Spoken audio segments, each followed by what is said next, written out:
ونستعينه ونستغفره ونؤمن به ونتوكل عليه ونعوذ بالله من شرور أنفسنا ومن سيئات أعمالنا من يهده الله فلا مضل له ومن يضلله فلا هادي له وأشهد أن لا إله إلا الله وحده لا شريك له وأشهد أن سيدنا ومولانا محمدا عبده ورسوله أما بعد فأعوذ بالله من الشيطان الرجيم بسم الله الرحمن الرحيم ظهر الفساد في البر والبحر بما كسبت أيدي الناس ليذيقهم بعض الذي عملوا لعلهم يرجعون وقال الله تعالى في موضع آخر وأنتم الأعلون إن كنتم مؤمنين صدق الله العظيم آمنت بالله وملائكته وكتبه ورسله واليوم الآخر والقدر خيره وشره من الله تعالى والبعث بعد الموت. معزز سامعین حضرات، میرے عزیز بزرگوں اور نوجوان ساتھیوں، اللہ جل شانہ نے انسان کو مدنی طبع بنایا ہے، یعنی اگر کوئی انسان معاشرے اور سوسائٹی سے الگ رہ کر اپنی زندگی بسر کرنا چاہے تو نہیں کر سکتا، اور تجربہ شاہد ہے کہ فاسد معاشرے میں کسی بھی انسان کو چین اور سکون حاصل نہیں ہوتا، نہ راحت اس کو ملتی ہے نہ آرام اس کو پہنچتا ہے۔ جب معاشرے کے اندر فساد اور بگاڑ پیدا ہوتا ہے تو انسان کی زندگی اجیرن بن جاتی ہے۔ جب قتل و غارت گری کا بازار گرم ہوتا ہے تو انسان کی نیند حرام ہو جاتی ہے۔ جب معاشرے میں خون ریزی عام ہو جائے، جھوٹ بولنا عام ہو جائے، زنا کاری عام ہو جائے، ایک دوسرے کے حقوق کو پامال کرنا عام ہو جائے تو انسان کو زندگی گزارنے میں دشواریاں پیدا ہونے لگتی ہیں۔ جب حقوق اللہ کو ضائع کیا جانے لگے اور حقوق العباد کو پامال کیا جانے لگے اور مکارم اخلاق سے انسان دوچار رہنے لگے تو پھر اس وقت بھی پوری کی پوری قوم اور پورا کا پورا معاشرہ اور پوری کی پوری انسانیت رحمت خداوندی سے محروم اور غضب الہی کی مستحق ہو جاتی ہے، اور معاشرے میں چین و سکون، راحت و آرام دور دور تک نظر نہیں آتا ہے۔ اسی لیے اللہ رب العزت نے قرآن کریم کے اندر ارشاد فرمایا، ظہر الفساد فی البر والبحر بما کسبت ایدی الناس لیذیقہم بعض الذی عملوا لعلہم یرجعون۔ آیت کریمہ کا مطلب یہ ہے کہ خشکی اور تری میں کچھ لوگوں کے اعمال کی وجہ سے بگاڑ اور فساد پھیل رہا ہے، تاکہ اللہ رب العزت ایسے لوگوں کو ان کے اعمال کی وجہ سے مزہ چکھائیں، شاید کہ وہ باز آ جائیں۔ چنانچہ اگر میں اور آپ اور پورا معاشرہ، پوری بستی، پورا گاؤں، پوری امت مسلمہ اگر یہ چاہتے ہیں کہ ہم اپنی زندگی کو چین اور سکون، راحت و آرام کے ساتھ بسر کریں تو اس کی ایک ہی صورت پیدا ہو سکتی ہے، اور وہ صورت معاشرے کی اصلاح ہے، اصلاح معاشرہ جس کو ہم لوگ کہتے ہیں۔ ہمیں اپنے گھر کی اصلاح کرنی ہوگی، اپنی گلی کوچے کی اصلاح کرنی ہوگی، ہمیں اپنی ذات کی اصلاح کرنی ہوگی، ہمیں اپنی بستی کی اصلاح کرنی ہوگی، ہمیں اپنے محلے کی اصلاح کرنی ہوگی، ہمیں اپنے گاؤں کی، اپنے ضلع کی، اپنے علاقے کی اصلاح کرنی ہوگی، تب جا کر ہمیں ہماری زندگی کے اندر سکون اور چین مل سکتا ہے، تبھی ہماری زندگی کے اندر آرام اور راحت پیدا ہو سکتی ہے، ورنہ تو کوئی صورت اس کے علاوہ میری نظروں میں اور علماء کرام کی نظروں میں کوئی دوسری صورت نظر نہیں آتی۔ حضرت نعمان بن بشیر رضی اللہ عنہ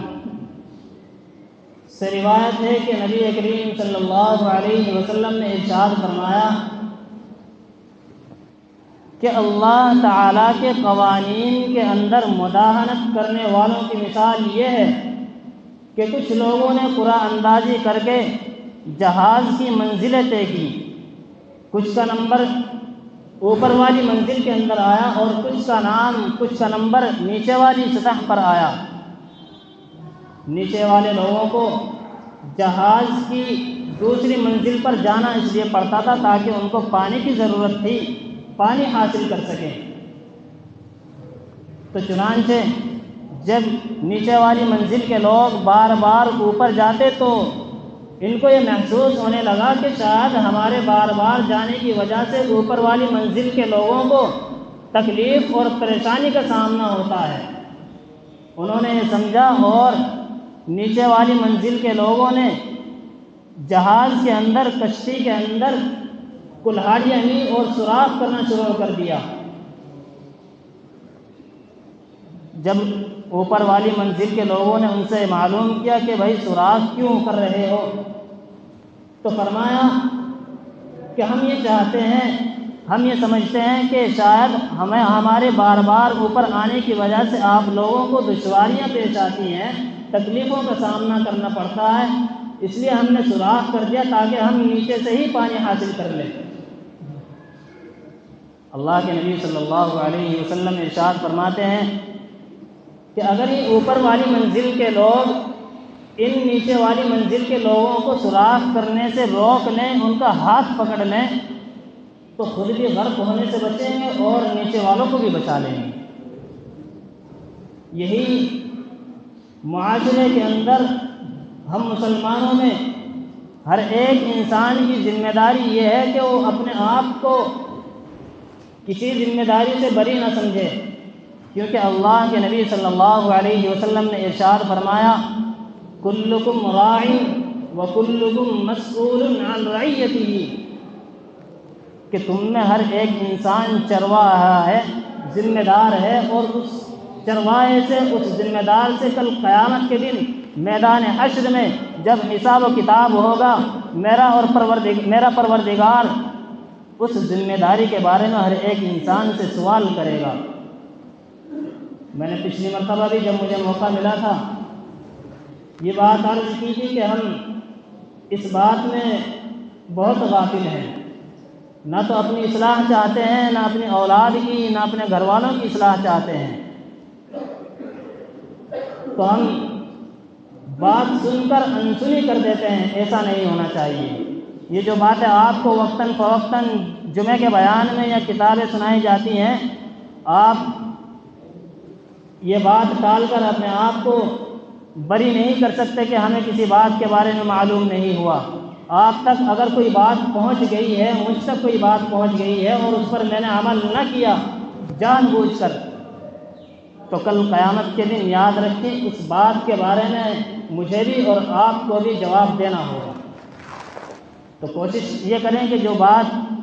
سنی جائے، جو بات علماء کرام کی زبان سے یا کتابوں کے ذریعے ہم تک پہنچے، اس پر برجستہ اور بروقت عمل کر لیا جائے، تاکہ اللہ رب العزت کے یہاں ہماری جواب دہی سے جان بچ سکے۔ بہرحال میں نے آپ حضرات کے سامنے ایمان مفصل تلاوت کی تھی۔ ہمارے نوجوان بھائی ہیں، اور نوجوان کیا، میں تو سمجھتا ہوں جن کی عمر 70 کے قریب یا 80 کے قریب پہنچ رہی ہے، شاید ان کو بھی معلوم نہ ہو کہ ایمان مفصل کیا چیز ہے اور اس کے اندر کس چیز کو بیان کیا گیا ہے، اس کا کیا مطلب ہے۔ بہرحال میں آپ کے سامنے کم عمر لگ رہا ہوں دیکھنے کے، لیکن اللہ رب العزت کی توفیق سے، آپ حضرات کی دعاؤں سے اور والدین کی محنت اور کاوشوں کے ذریعے سے آپ حضرات کے سامنے بیٹھا ہوں 2-4 حروف پڑھ کے، تو اس ذریعے سے میں آپ حضرات کے سامنے ایمان مفصل کا ترجمہ کر دیتا ہوں کہ ایمان مفصل کے اندر اللہ رب العزت نے، اللہ کے نبی صلی اللہ علیہ وسلم نے کیا کہا ہے اور ہم سے کیا مطالبہ چاہتے ہیں۔ ایمان مفصل کے اندر یاد رکھیں، کوئی مسلمان اس وقت تک پکا مسلمان نہیں ہو سکتا جس کے اندر 7 چیزوں کا یقین نہ ہو۔ وہ 7 چیزیں ایمان مفصل کے اندر بیان کی گئی ہیں۔ کیا چیز ہے؟ سب سے پہلے تو ہے کلمہ توحید، یعنی آمنت باللہ، اللہ پر ایمان رکھنا کہ اللہ کے سوا کوئی معبود نہیں، اسی کی عبادت کی جا سکتی ہے، اس کے علاوہ عبادت کے لائق کوئی مستحق نہیں ہے۔ وملائکتہ، اس کے فرشتوں پر ایمان لانا کہ ہاں کوئی مخلوق اللہ رب العزت نے اپنے نور سے پیدا کی ہے جو ہماری نظروں سے اوجھل ہے، ہم کو نظر نہیں آتی۔ اس دنیا کے انتظام کو چلانے کے لیے اللہ رب العزت نے اپنی اس نورانی مخلوق، یعنی جس کو ہم فرشتہ کہتے ہیں، اس کو مقرر کر رکھا ہے، اور اس کی کتابوں و کتبی، اور اس کی کتابوں پر ایمان لانا۔ اللہ رب العزت نے دنیا کے اندر جو پیغمبر بھیجے ہیں، جو رسول بھیجے ہیں، ان پیغمبروں اور رسولوں کو بھیج کر اللہ رب العزت نے شریعت ان کو عطا کی ہے، کچھ پیغمبروں کو کتابیں عطا کی ہے، تورات ہے، زبور ہے، انجیل ہے، قرآن کریم ہے، 4 مشہور کتابیں ہیں۔ ان 4 کے علاوہ کچھ چھوٹی چھوٹی کتابیں ہیں جن کا ذکر دوسری کتابوں میں ہمیں پڑھنے کو ملتا ہے، لیکن مشہور 4 کتابیں ہیں۔ الغرض کہنا یہ ہے کہ اللہ رب العزت نے اپنے پیغمبروں پر جتنی کتابیں نازل کی ہیں، ہر ایک کتاب کو سچا صادق سمجھ کر اس پر ایمان رکھنا ہر ایک مسلمان کے لیے ضروری ہے۔ کتنی چیزیں ہو گئی بھائی؟ اللہ پر ایمان رکھنا، اس کے فرشتوں پر، اس کی کتابوں پر، 3 چیزیں ہوئی ہیں۔ ورسلی، اور اس کے رسولوں پر۔ دنیا کے اندر اللہ رب العزت نے کم و بیش 1,24,000 پیغمبر علیہم السلام کو مبعوث فرما کر بھیجا ہے، تو ان تمام پیغمبروں کو برحق جان کر ان کی نبوت کو سچا اور صادق سمجھ کر ان پر ایمان رکھنا، ان کی باتوں کو ماننا ہر ایک مسلمان کے ضروری ہے۔ اگر 7 چیزوں میں سے کوئی ایک چیز نہ پائے گی تو وہ کامل اور پکا مسلمان نہیں ہے، یہ بات یاد رکھیں۔ 4 چیزیں ہو گئی، اللہ پر ایمان رکھنا، اس کے فرشتوں پر، اس کی کتابوں پر، اس کے رسولوں پر، والیوم الآخر، اور آخرت کے دن پر ایمان رکھنا ضروری ہے۔ انسان یعنی کہ مر کر موت آئی، دنیا کے اندر سے ختم ہو گیا، قبر کے اندر دفنا دیا گیا، ہڈی گل گئی، گوشت گل گیا، زمین کے اندر مل گیا، مٹی میں جا کر خلط ملط ہو گیا۔ والیوم الآخر، قیامت کے دن پر ایمان رکھنا بھی ضروری ہے۔ مر گیا انسان، ٹھیک ہے مر گیا، دنیا سے چلا گیا، لیکن ایک دن آئے گا اللہ رب العزت اس کو کیا کریں گے؟ قبر سے اس کو زندہ دوبارہ اٹھائیں گے، یعنی کہ قیامت قائم ہوگی، حساب و کتاب کا دن ہوگا، جس دن سوال و جواب ہوگا، اس پر ایمان رکھنا بھی ضروری ہے۔ اب کتنی چیزیں ہو گئی؟ بولتے رہیں ساتھ ساتھ آگے آپ کو یاد بھی ہو جائے۔ کتنی چیزیں ہو گئی؟ 5 چیزیں ہو گئی۔ اللہ پر ایمان رکھنا، اس کی کتابوں پر، اس کے رسولوں پر، اس کے فرشتوں پر، اور اس کے آخرت کے دن پر۔ والقدر خیرہ وشرہ من اللہ تعالی،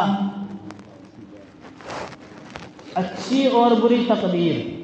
اس پر بھی ایمان رکھنا ضروری ہے۔ میں نے کوئی کاروبار شروع کیا، مجھے کوئی گھاٹا ہو گیا، مجھے کوئی نفع حاصل ہو گیا۔ نفع اور نقصان جو ہوتا ہے انسان کی جو قسمت میں ہے، اس کو کہتے ہیں تقدیر۔ یہ کس کی طرف سے ہوتی ہے؟ یہ اللہ تعالیٰ کی طرف سے ہوتی ہے، اس پر بھی ایمان رکھنا ضروری ہے۔ اگر کوئی نقصان ہو جائے تو اس پر واویلا نہیں بچانا چاہیے، اگر کوئی نفع حاصل ہو جائے، کوئی اچھی نعمت ہمیں حاصل ہو جائے تو اس پر اللہ رب العزت کا احسان اور شکر ادا کرتے ہوئے اس پر ایمان رکھنا بھی ضروری ہے۔ والبعث بعد الموت، 7ویں چیز کیا ہے؟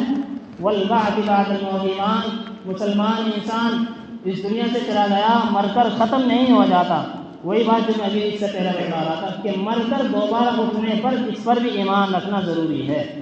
یہ ساری چیزیں ہو گئی، اللہ پر ایمان رکھنا، اس کے فرشتوں پر، اس کی کتابوں پر، اس کے رسولوں پر، آخرت کے دن پر، اچھی اور بری تقدیر پر، نفع و نقصان، اور موت کے بعد دوبارہ اٹھائے جانے پر۔ یہ سات چیزیں ہو گئی، ان 7 چیزوں پر ایمان رکھنا ضروری ہے۔ اگر یہ 7 چیزیں ہمارے اندر ہیں ہمارا ایمان مضبوط ہے، اگر یہ 7 چیزیں نہیں ہیں تو ہمارا ایمان کمزور ہے۔ وقت ہو گیا، اللہ رب العزت مجھے بھی اور آپ حضرات کو بھی کہنے اور سننے سے زیادہ عمل کی توفیق عطا فرمائے۔